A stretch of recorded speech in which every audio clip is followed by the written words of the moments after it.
Aloha and welcome everybody. I'm so excited to present you another wonderful guest here at my Soul Talk.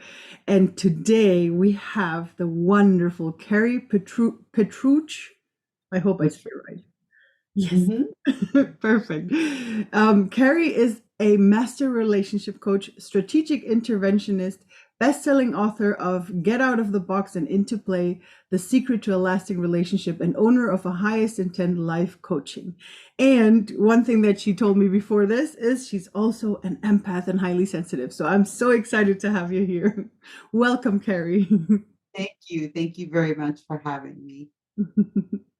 It's so wonderful. So maybe for starters, tell us a little bit about you becoming the relationship coach that you are today. Well, I have a really big life story, which can't be compressed into a podcast, but I will tell you that all of my life, because of early childhood trauma, all of my life, I've been always fascinated with relationships and how to make them better and how to help people to have more joy and more happiness in their lives. I've been through a lot of trials and tribulations in my life, which gives me experience, amazing experience. And so I did a lot of work outside of that. And finally, one day, I realized that my true feeling and true purpose was to help people have better relationships.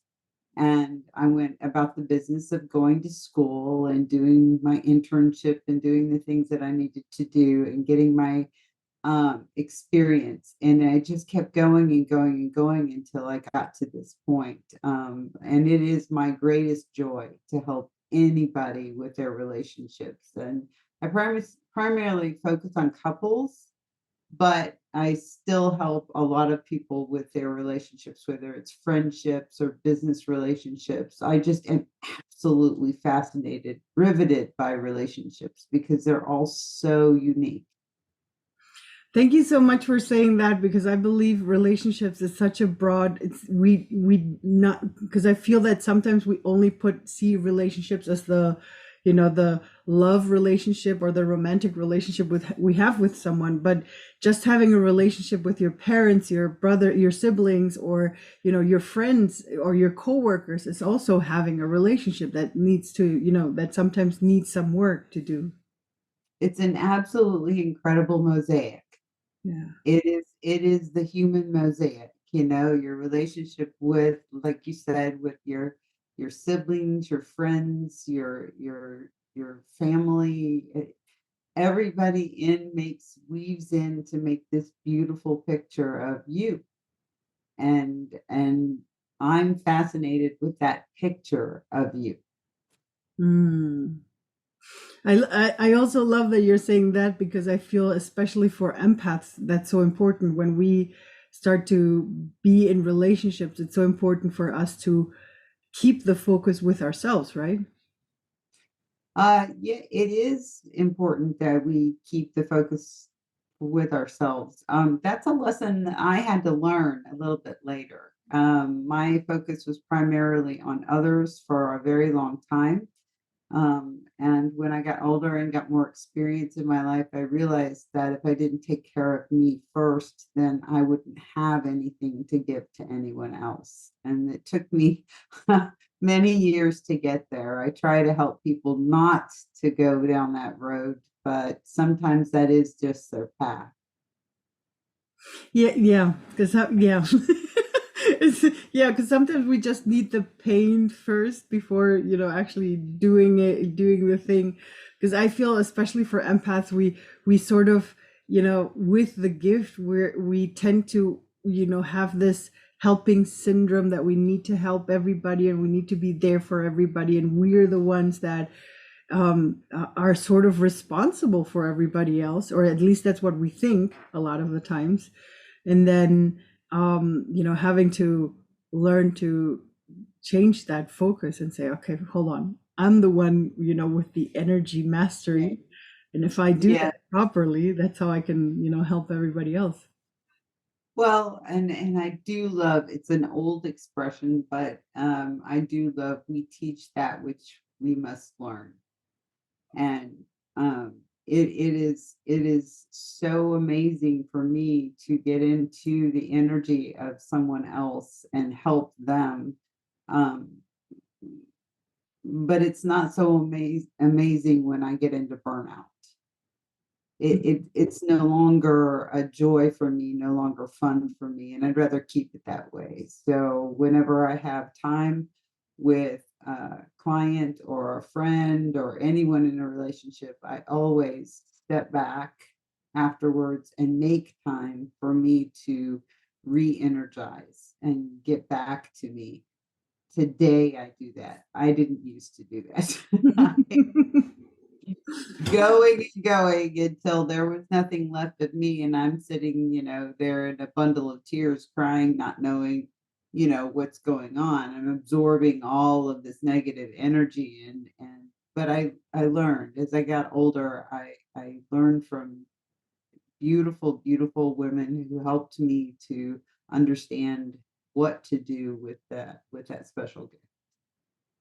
Do you have like the like one moment that was particularly, that stands out if you think about that moment when you moved from, being all over the place with your energy to that moment where you came and decided, okay, now I'm taking care of myself?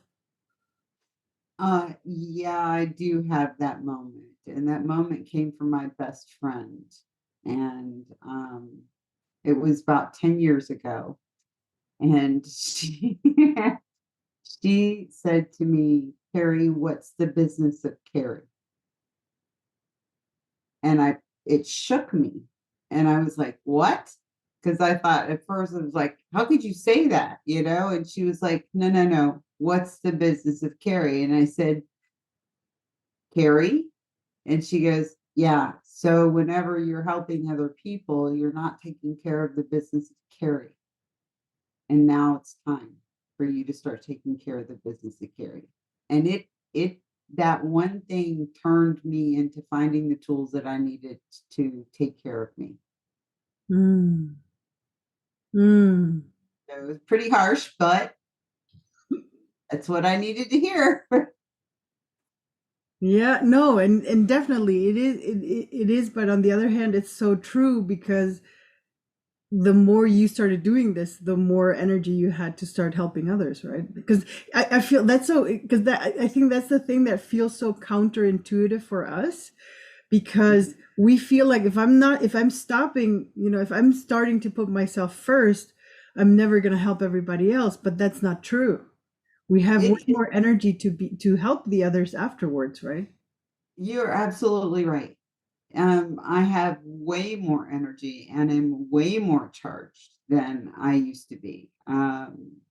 Taking care of me first has been uh,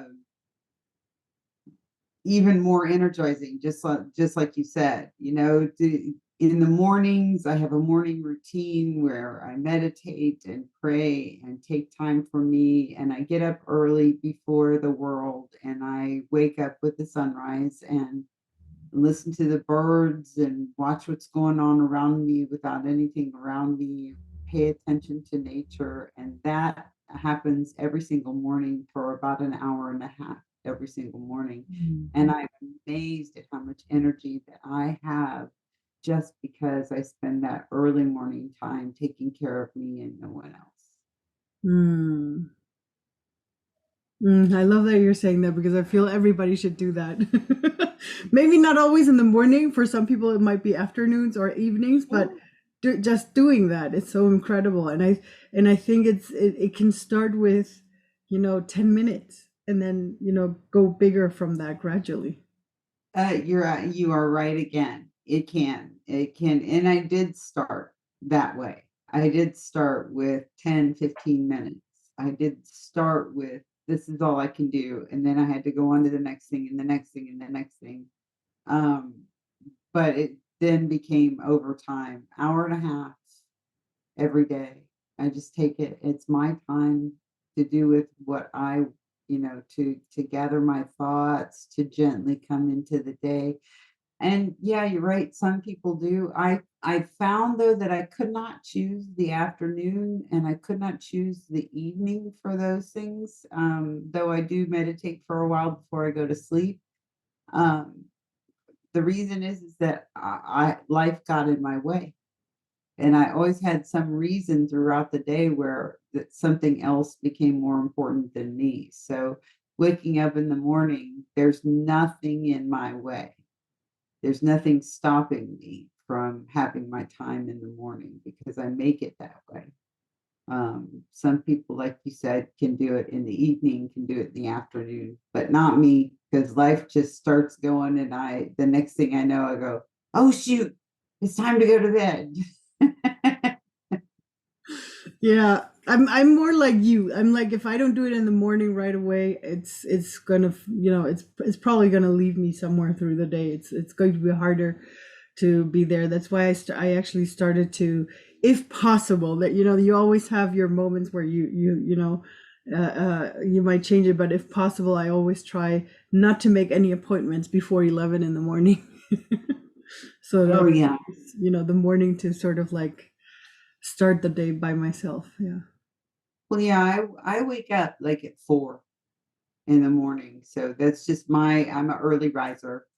That's just my thing. And naturally an early riser. And so I want my appointments at 8 o'clock in the morning. Yeah. So you get them out of the way so that I can go on with my day. So yeah, same kind um, of thing. like if we have, because we have the empaths and highly sensitives out there listening and watching. What would you tell them would be like the biggest thing that they should look out? I don't know if I should phrase it like look out for or be aware or be mindful of in terms Mhm. of relationships. Well, since there's all kinds of empaths out there and we all feel different levels of energy, one of the things that I know from empaths is that we are such giving creatures. Well, my grandmother, when I was a little girl, said, Carrie Jane, if somebody asks you for your right arm, you cut it off and give it to them and say, well, I still have one. And that is how I was, if somebody wanted or needed or was hurting and I could be there and um, in a relationship, anytime we get into relationships, we have to be careful of energy vampires. And those are the people that are aware that we're going to give and give and give and give and will take. So being aware of takers. Relationship is a two-way street. And like I said, it took me a long time to understand that. We didn't have the word where I was growing up. Empath wasn't something that I knew about. My grandmother was Choctaw Indian, and she said I was a spirit creature. Mm. And whatever whatever name that goes to it, be careful. Be careful in your relationships when letting people know that you are intuitive, highly sensitive, you're an empath. Um, be careful who you choose to share that information with because there's not always good people out there, and sometimes they'll take and take and take from you. So be careful. Mm. Thank you. And what I also hear out of this is also because I feel that when you have someone that's taking so much, it's very important for you to set that boundary correctly so that they don't, like, and I think that's one of the, I feel that very much to learn for yourself to be able to set those boundaries for yourself. Like I mean, we said or you said in the beginning, make yourself number one, focus on you. That's like the very first thing. And then once you start doing that, to really decide who do you want to spend time with, and then set the right boundaries. Sure. Also took me many years to understand that no is a complete sentence. Yeah. Um, and that it's okay for me to say no, and it's okay for me to say no without explanation. Now that was a really tough one to say. Someone asked me to do something or go somewhere, just to say no. I felt like I had to save their feelings and be mindful of their feelings, but I learned that boundary, and it's been very, very helpful for me. Um, Usually, when I say no, my friends don't ask me why. They just say, okay, well, maybe next time, and we go on. And that's a good boundary to have. And mostly, I think I have friends who are empaths, and mostly that's been the hardest life lesson to learn, is just say no. I love that you're mentioning that. I don't know why, but I'm just remembering a friend of mine once told me, whenever you're talking to someone, the moment you have to explain yourself, you've already lost. And he's so right, because Isn't that the truth? right? I mean, the moment I start explaining why I'm saying no, but it's so incredible how entwined sometimes it is in our system that we feel like we have to explain why because we don't want to hurt the other person. So we feel like I'm saying no, but because, Well, yeah, I think I don't know about the society that you are living in. My experience with Germany was just about the same, which is when someone asks you, explain. It's culture. I mean, it's in society, in our American society. I know it's in German society. I know it's in Italian society. We're trained as children with the belief that if we tell someone no, we owe them an explanation. So it's really hard to retrain ourselves, even if we're not an empath, and we're not intuitive, even though we're all culturally trained to explain ourselves every time we set a boundary. And it's really, really hard. And I've surrounded myself with women who are not afraid to set their boundaries and don't offer explanations for what they decide to do. If they want my opinion, they ask me for my opinion. I don't just give it to them. So it's Mhm, pretty cool. mhm. And I love that, because I'm just remembering the very first time that I said no without an explanation. Hmm. And it was so incredibly freeing, because it didn't have the weight of the explanation. It's so weird to explain, but it felt so much lighter than trying to please the other person by explaining why I'm saying no, and just say no. And then it it felt like, wow, because I don't need to have a specific opinion why I'm saying no. Does that make sense? No, and you don't have to tell a white lie either. Yeah, No, no means no. yeah. It's there's no, and I surround myself with people who don't say, well, why can't you? Well, where are you going? Well, what are you doing? And I used to be surrounded with people who did this, and I would respond automatically to them. Yeah. Today, I have close friends that don't do that, and I don't do that with them. If they want to say to me, I would really love to come with you. This time I'm going to take my mother to the store, blah, blah, blah, blah, blah. Can we pick a date for next time? That's their choice to tell me this, and to do that. But I don't ask for an explanation. They can say no, and we leave it at that. And the same goes with them. If I choose to tell them what's going on in my life at that moment. But that's very rare if I do that. Like one time I said, no, I can't come with you. I got to go take my husband to the hospital. So, Mm. that's sharing with them part of my life, but I don't normally say anything like that at all. No explanations, just no. It's tough. Yeah, but it's beautiful. Like I just said, it feels a lot lighter once you start doing. I'm still learning. I mean, like I said, I had this. I have my moments where I'm able to do that, but I'm still learning to just say no without the explanation. Well, but we're all in the process of learning every single day. That's why we're here. We're here to learn. We're here to learn lessons, have experiences. And I believe that every single thing that we go through in our life, every experience that we have is good, bad, or indifferent, leads to helping someone else.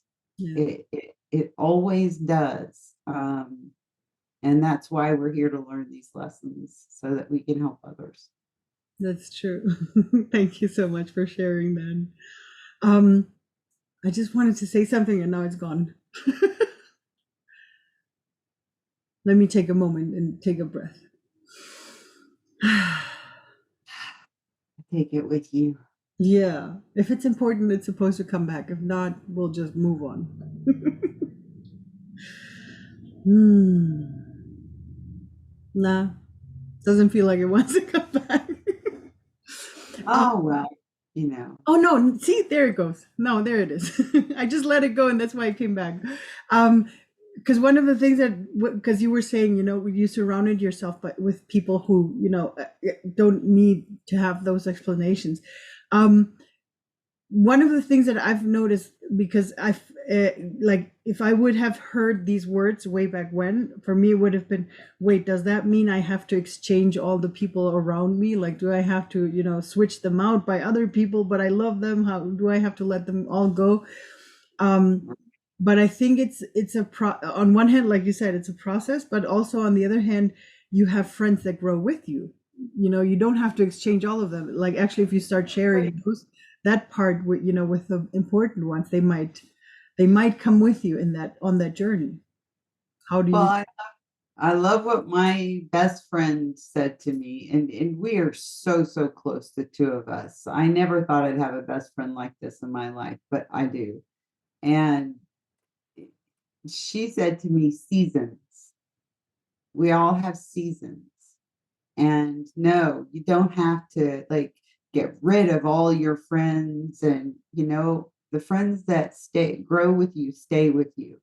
The friends that stay with you, grow with you. It everything has seasons. Even best friends sometimes, grow away from you and grow into a different area. And we need to allow that to happen. It's important that we allow that to happen.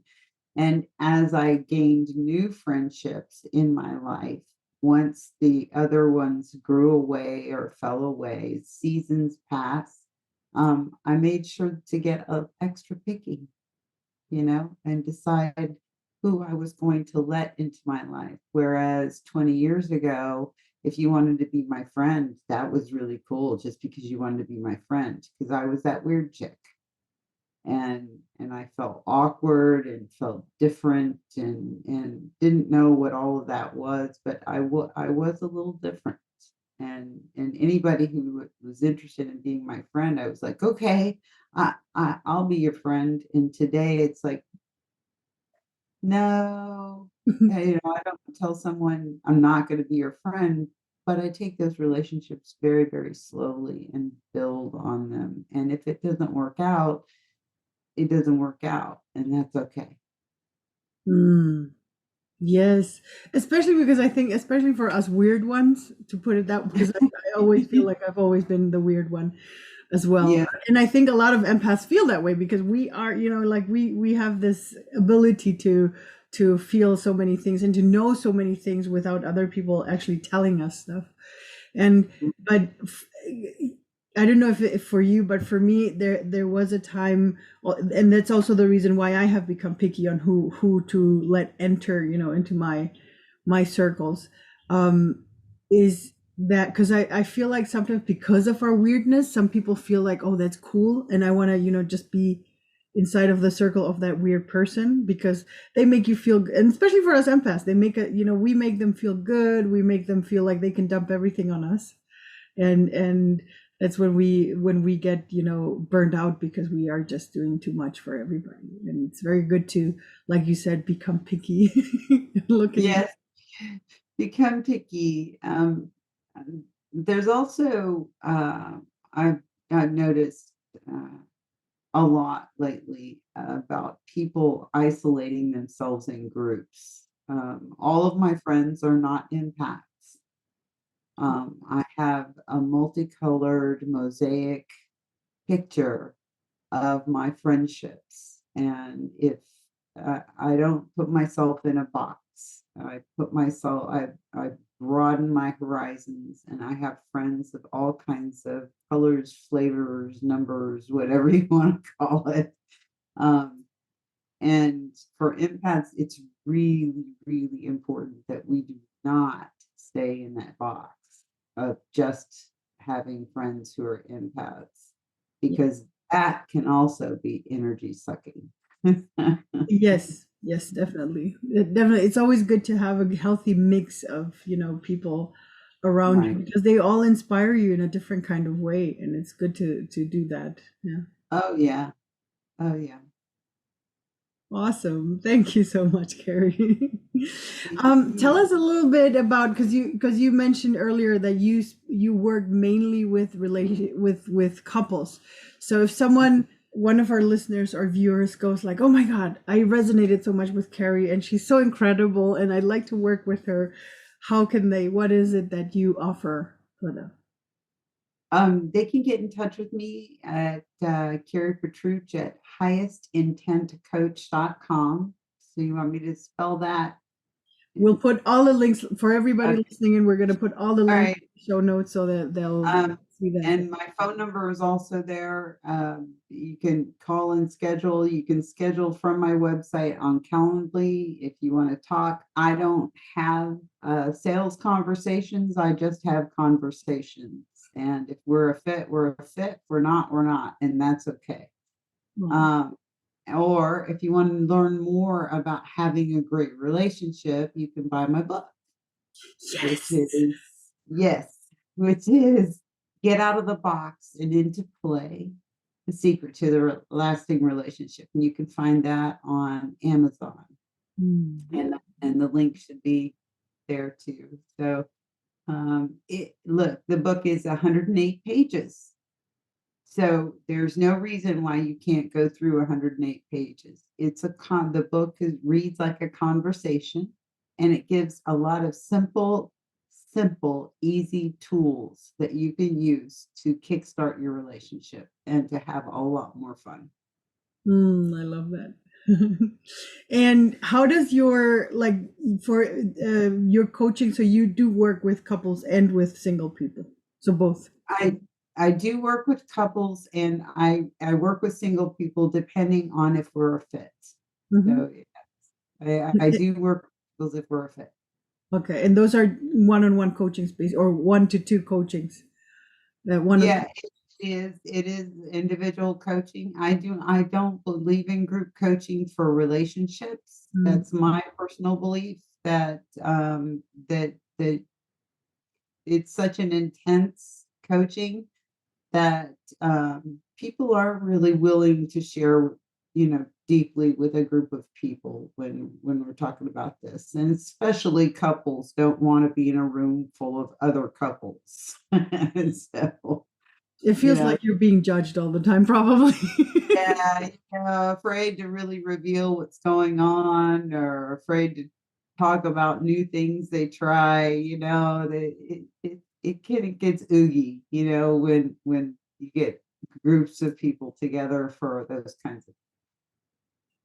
I love that, because it's a very personal work. So that's how, and I love that you are creating the safe space for everybody to really feel safe. So whenever you help them, you really help them on a very personal level. So it's basically for them, right? It's their own coaching. It's not it's not It, something it, it for is everybody. for them. It is for them. What I do is give them tools. And what I do is to help them to implement those tools. But I'm not in charge of their relationship. They are. Mm-hmm. And they get to choose to do what they want to do and what they don't want to do. Mm. My hope is that the tools that I give them help them to become even more happy and have even more joy and excitement in their lives. Mm. That floats my boat. Oh, that's beautiful. So for you, for everybody listening in, if you feel like you want to create better relationships for yourself, if it's either with your romantic partner or if it is with friends, family, coworkers, you can reach out. I'll put all the links below. You'll find everything in the show notes or in the description of the video. Kari, one last thing you'd like to share with everybody. One last message, whatever wants to come up. In all your relationships, and this is in my book, in all your relationships, every relationship that you have, if there's a disagreement, and there will be disagreements, I want you to remember 3 sentences. Does it need to be said? Does it need to be said by me? Does it need to be said by me right now? That's what I gotta tell you. Mm. Oh, beautiful. That's going to help with so much. Yeah, it's so simple. It's so simple. You could be really, really, really upset with somebody, but if you just think those 3 sentences, chances are you won't say something that hurts someone else. Beautiful. Thank you so much, Kari, for being here. It was a blast having you. Thank you. Thank you so much. And for everybody else listening in, thank you so much for tuning in, for listening, and have a wonderful time. And as always, serve your energy wave. Bye, everybody.